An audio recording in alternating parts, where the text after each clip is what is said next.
আৰু কৰবাত আন এটা জিলাৰ লগতো জড়িত হৈ আছে আৰু কিছুমান সমষ্টিত ৰাজহ চক্ৰ নাই তাৰ পৰিপ্ৰেক্ষিততো ই কাখৰ সমষ্টিসমূহৰ লগত সংলগ্ন হৈ আছে আজি আমি বিটিচিৰ ক্ষেত্ৰত এক্সাৰসাইজটো কৰা নাছিলো কিন্তু আন 105টা সমষ্টিৰ ক্ষেত্ৰত আমি এক্সাৰসাইজ কৰিছিলো এতিয়া উদাহৰণ হিচাপে মই 2-3টা ক'ব খুজো যেনেকে দুধনৈত আমাৰ বালিজানা ৰেভিনিউ সাৰ্কেল আছে কিন্তু তাতে গোৱালপাৰা পূব সমষ্টিৰ গাঁওসমূহ জড়িত হৈ আছে ঠিক তেনেধৰণে বৰক্ষেত্ৰীত আমাৰ এখন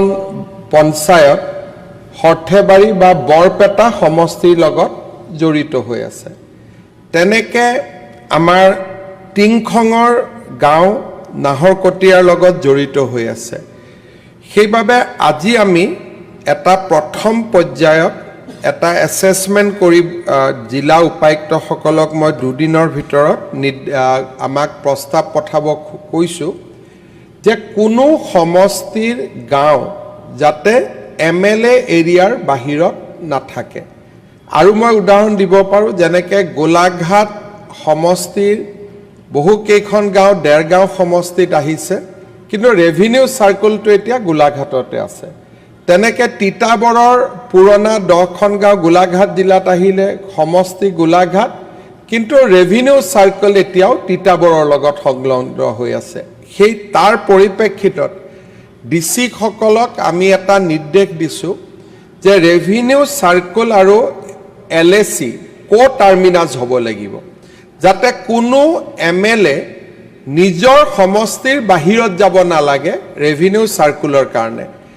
আৰু তাৰ যেনেকে মই আজি চাইছিলো ডিমৌ সমষ্টিৰে কিছু গাঁও জড়িত হৈ আছে চৰাইদেউ জিলাত কিন্তু ডিমৌ পৰে শিৱসাগৰ জিলাত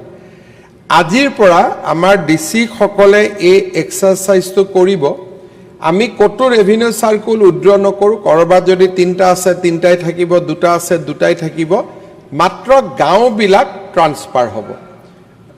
এক মিনিট মুখ্যমন্ত্ৰীয়ে কথা কৈ থাকিলে ইউজুৱেলি মানুহে মাজত মাত নিদিয়ে তাৰ পিছত এতিয়া তাৰ পৰিপ্ৰেক্ষিতত আপোনালোকৰ যদি কিবা বক্তব্য থাকে আপোনালোকে ডিসি সকলকো দিব আৰু যিকেটা সমষ্টিত এটাও ৰেভিনিউ সাৰ্কেল নাই সেই সমষ্টিখিনিৰ আমি লিষ্ট উলিয়াইছো বৰপেটা জিলাৰ পকা বেতবাৰী আৰু চেঙা